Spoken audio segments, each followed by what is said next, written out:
भाग 11। भोजन लगभग समाप्त हो आया।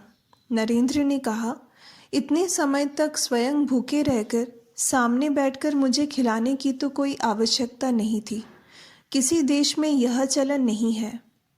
विजया ने मुस्कुराकर उत्तर दिया, पिताजी कहते थे, उस देश का बड़ा दुर्भाग्य है जिस देश की नारियां स्वयं बिना खाए पुरुषों को नहीं खिला पाती और जहां उन्हें साथ बैठकर खाना पड़ता है।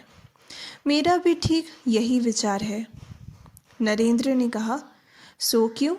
दूसरे देश की बात न हो, छोड़ ही दी जाए, लेकिन अपने देश में भी मैंने बहुतों के घर खाया है, उनमें भी यह प्रथा नहीं देखी। विजया ने कहा, विलायती चाल चलन जिन्होंने सीखा है उनके मकान में शायद ऐसा हो, लेकिन सबके यहाँ नहीं। आप स्वयं परदेश में बहुत दिन रहे हैं, इसी से आप भूल करते हैं।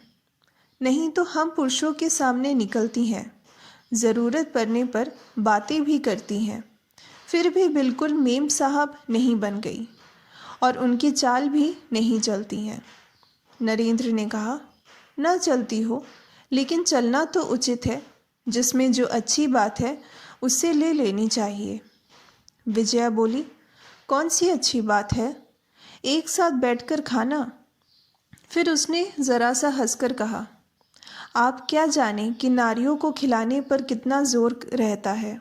मैं नारी जाति के अनेक अधिकार छोड़ने के लिए तैयार हूँ, लेकिन इसे नहीं। अरे, ये सारा दूध तो पड़ा ही रह गया। नहीं, सिर हिलाने से काम नहीं चलेगा। मैं कहे देती हूँ, अभी आपका पेट नहीं भरा है। नरेंद्र हंस पड़ा। मेरा पेट भरा है या नहीं, आप यह भी बता देंगे? ये तो अनोखी बात है। और उठ खड़ा हुआ। बात सुनकर विजया स्वयं भी हंस पड़ी, लेकिन उसके चेहरे से स्पष्ट था कि उतना सा दूध न पीने के कारण वह प्रसन्न नहीं थी। तीसरा पहर हो जाने पर विदा मांगते समय नरेंद्र ने सहसा कहा, एक बात से आज मैं बड़े आश्चर्य में पड़ गया हूँ। मुझे आपने धूप में जाने नहीं दिया, बिना खिलाए नहीं छोड़ा, जरा सा कम खाते देख आप दुखी हुई। ये सब किस प्रकार संभव हुआ?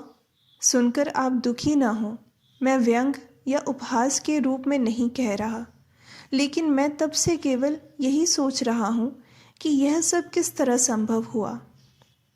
विजया इस बात से छुटकारा पाने के लिए जल्दी से बोली, सभी घरों में ऐसा होता है, इस बात को जाने दीजिए। अब बर्मा कब जाना चाहते हैं? नरेंद्र ने उदास स्वर में कहा, परसों। लेकिन मैं तो आपके लिए एकदम पराया हूँ। मेरे दुख दर्द से आपका कुछ लाभ हानि नहीं है। तो भी आपका व्यवहार देखकर कोई भी बाहरी आदमी यह नहीं कह सकता कि मैं आपका अपना आदमी नहीं हूँ। कहीं मैं कम न खाऊं या खाने में मामूली सी कमी न रह जाए, इस डर से आप स्वयं बिना खाए सामने बैठी रहीं। मेरी बहन नहीं है, माँ भी बचपन में ही मर गई थी। ठीक नहीं जानता कि वह जीवित होती तो ऐसी ही व्याकुल होती या नहीं, लेकिन आपकी चिंता सेवा देखकर मैं आश्चर्य में पड़ गया हूँ। वास्तव में यह सच नहीं हो सकता, मैं जानता हूँ। आप भी जानती हैं, बल्कि इसे सच कहना अपना मजाक उड़ाना होगा। झूठी कल्पना करने की इच्छा नहीं होती। विजया ने खिड़की के पार ताकते हुए कहा, सहृदयता नाम की एक वस्तु है, उसे क्या आपने और कहीं नहीं देखा? सहृदयता वही होगी शायद, कहकर सहसा उसके मुंह से लंबी सांस निकली। फिर हाथ उठाकर और नमस्कार करके उसने कहा, जिस प्रकार भी हो, पिताजी का कर्ज चुक गया है, इससे मुझे बहुत ही संतोष हुआ है। आपके मंदिर की दिनों दिन श्री विद्धि हो, आज का दिन मुझे हमेशा याद रहेगा। मैं चला। कहकर जब वह कमरे से बाहर निकल आया, तब अंदर से अस्पष्ट सी पुकार सुनाई पड़ी, जरा ठहरिए। नरेंद्र ने रुक जाने पर विजया ने बड़ी नरमी से पूछा, आपके माइक्रोस्कोप की क्या कीमत है? नरेंद्र ने कहा, 500 रुपये से अधिक में खरीदा था, लेकिन इस समय 200-250 रुपये पाने पर मैं दे दूंगा। कोई भी ले सकता है, आप जानती हैं। एकदम नया है। बेचने का इतना आग्रह देखकर दुखी होकर विजया ने पूछा, इतने कम में दे देंगे? क्या आपका सारा काम हो चुका है? नरेंद्र सांस छोड़कर बोला, काम तो कुछ भी नहीं हुआ। वह सांस भी विजया से छिपी नहीं रही। पल भर चुप रहकर बोली, मेरी भी बहुत दिनों से खरीदने की साध है, लेकिन खरीद नहीं सकी। कल क्या उसे एक बार दिखा सकते हैं? हाँ, दिखा सकता हूँ। मैं उसे लाकर आपको सब कुछ बता दूंगा, नरेंद्र ने कहा। फिर कुछ सोचकर बोला, जांच करने का समय ज़रूर नहीं है, लेकिन मैं ठीक कह रहा हूँ, आपको घाटा नहीं रहेगा। फिर थोड़ी देर मौन रहकर बोला, यह ऐसी चीज़ है जिसका मूल्य रुपयों से नहीं आंका जा सकता। मेरे लिए और कोई उपाय ही नहीं है। नहीं तो अच्छा, कल दोपहर को ले आऊँगा। चले जाने पर वह जितनी देर तक दिखाई देता रहा, विजया एकटक देखती रही। फिर लौटकर कुर्सी पर बैठ गई।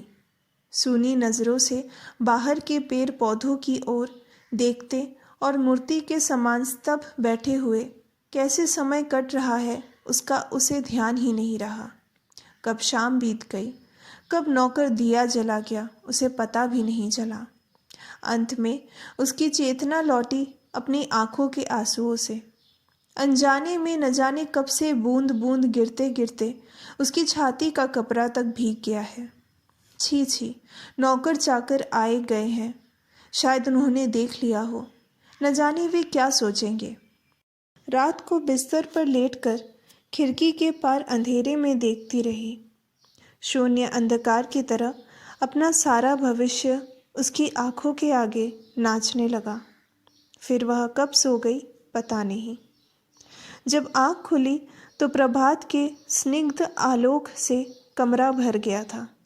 उसे याद आया कि जो अनजानी पीड़ा उसकी नींद में भी विचरण करती फिरी, वह उसके साथ न जाने कैसे उस व्यक्ति का घनिष्ठ संबंध है। दिन चढ़ने लगा। फिर पूस के दोपहर का सूर्य एक ओर झुक गया। धूप के रूप में ढलने की सूचना पाकर विजया निराश हो उठी। कल जो आदमी बहुत दिनों के लिए देश छोड़कर जा रहा है और अगर इतनी दूर न आ सके तो इसमें आश्चर्य की कोई बात नहीं। अगर वह अपना अंतिम सहारा किसी दूसरे को अधिक दामों में बेचकर चला गया तो उसे कौन दोष देगा। तभी परेश ने आकर कहा, माँ जी नीचे आओ, बाबू आए हैं। विजया का मुंह पीला पड़ गया। कौन बाबू रे? कल जो आए थे, उनके साथ एक बड़ा भारी चमड़े का बक्सा भी है माँ जी।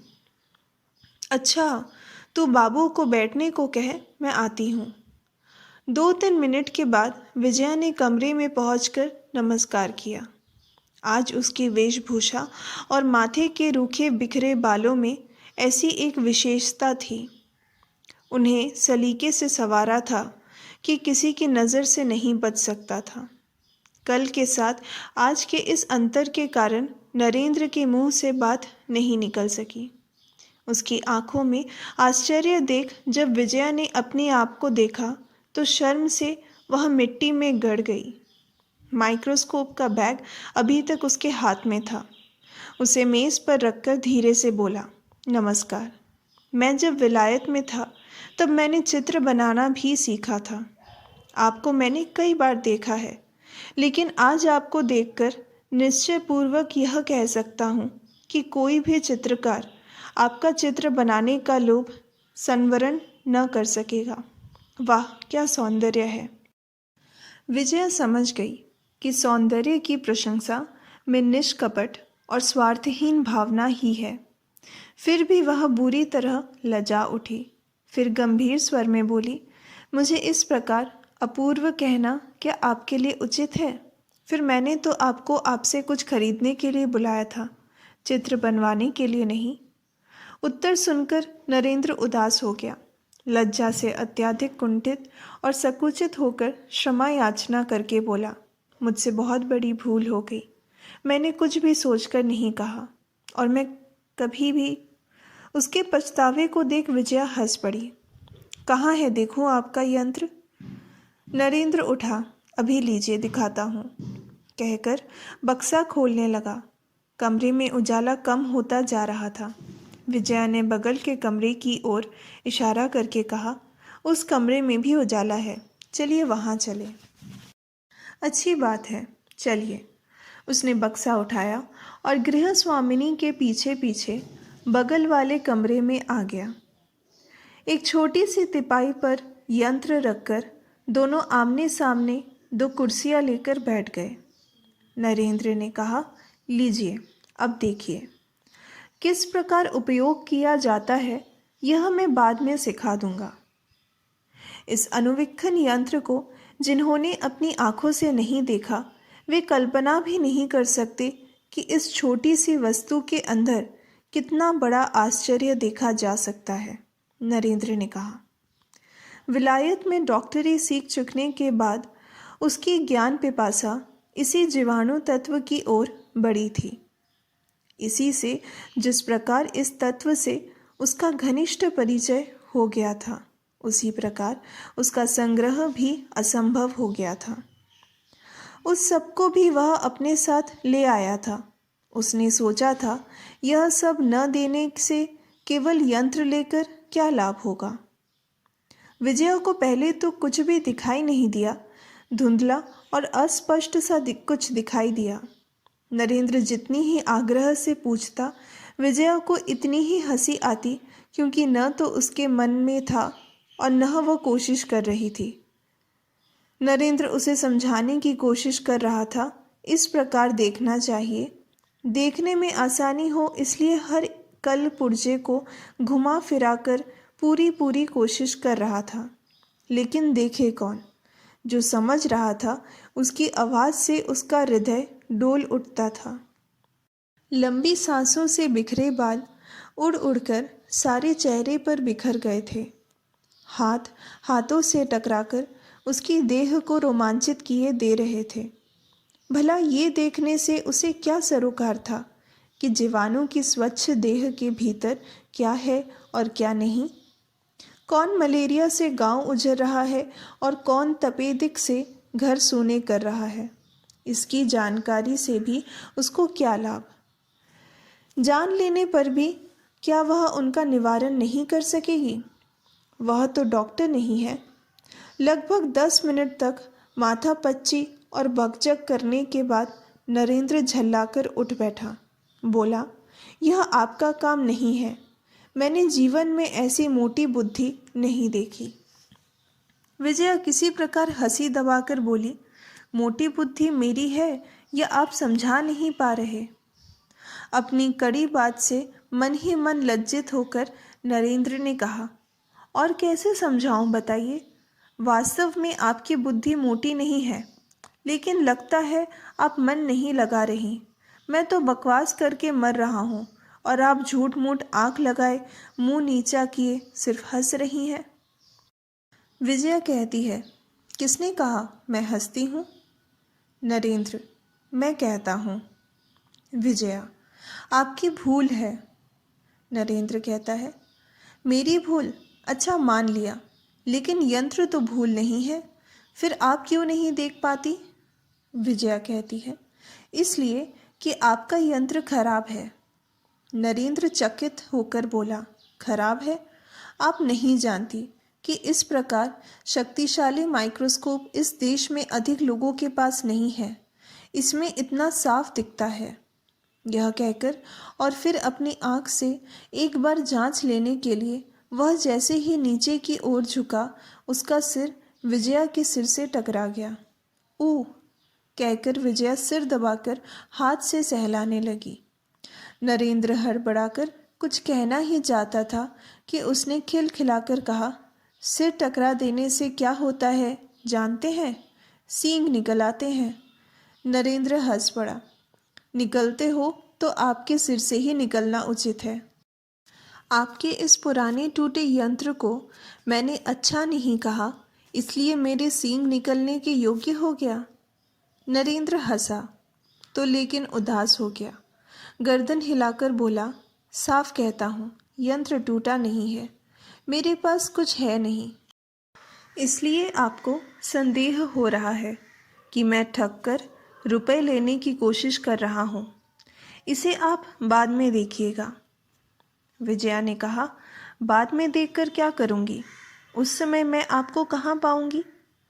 नरेंद्र ने लंबी कटुता से कहा, तो आपने क्यों कहा कि आप लेंगी? मुझे बेकार ही परेशान किया। विजया गंभीर स्वर में बोली, उस समय आपने क्यों नहीं बताया कि यह टूटा हुआ है? नरेंद्र झल्ला उठा। मैं 100 बार कह चुका हूँ कि टूटा नहीं है, फिर भी आप कहे जा रही हैं कि टूटा है। क्रोध पर काबू ना पाकर वह खड़ा हो गया। अच्छा, यही ठीक है, यह टूटा ही सही। मैं बहस नहीं करना चाहता। आपने मेरा केवल इतना ही नुकसान किया कि अब कल मैं जा नहीं सकूंगा। सब लोग आपके समान अंधे नहीं हैं। कलकत्ता में आसानी से बेच दूंगा। अच्छा, चलता हूँ, कहकर वह यंत्र को बक्से में रखने लगा। विजया गंभीर स्वर में बोली, इस समय कैसे जाइएगा? अब तो खाना खाकर ही जा सकेंगे। नरेंद्र कहता है, नहीं, उसकी ज़रूरत नहीं है। विजया, ज़रूरत क्यों नहीं है? नरेंद्र ने उसकी ओर देखकर कहा, आप तो मन ही मन हंस रही हैं। क्या मेरा मजाक उड़ा रही हैं? कल जब खाने के लिए कहा था तब क्या मैंने मजाक किया था? आपको खाकर ही जाना होगा। ज़रा सा बैठिए, मैं अभी आती हूँ, कहकर विजया हंसी दबाए सारे कमरे में अपने सौंदर्य की तरंग प्रभावित करती हुई बाहर चली। लगभग 5 मिनट के बाद ही वह अपने हाथ में भोजन का थाल और नौकर के हाथ में चाय का सामान लिए लौट आई। तिपाई खाली देखकर बोली, इतनी देर में आपने उसे बंद कर रख दिया? आपका क्रोध कम नहीं है। नरेंद्र ने उदास स्वर में कहा, आप नहीं लेंगी इसमें क्रोध की क्या बात है? लेकिन सोचकर तो देखिए, इतनी भारी चीज़ इतनी दूर लाद कर लाने और ले जाने में कितनी तकलीफ होती है। थाली मेज़ पर रखकर विजया बोली, यह तकलीफ आपने मेरे लिए नहीं, अपने लिए की है। खाना खाइए, मैं चाय तैयार कर दूं। नरेंद्र चुपचाप बैठा रहा। मैं ले लूँगी, आपको लाद कर नहीं ले जाना पड़ेगा। आप खाना तो शुरू कीजिए। नरेंद्र स्वयं को अपमानित समझकर बोला, आपसे दया करने का अनुरोध तो मैंने किया नहीं। विजया, लेकिन उस दिन तो किया था जिस दिन आप मामा की ओर से बात करने आए थे।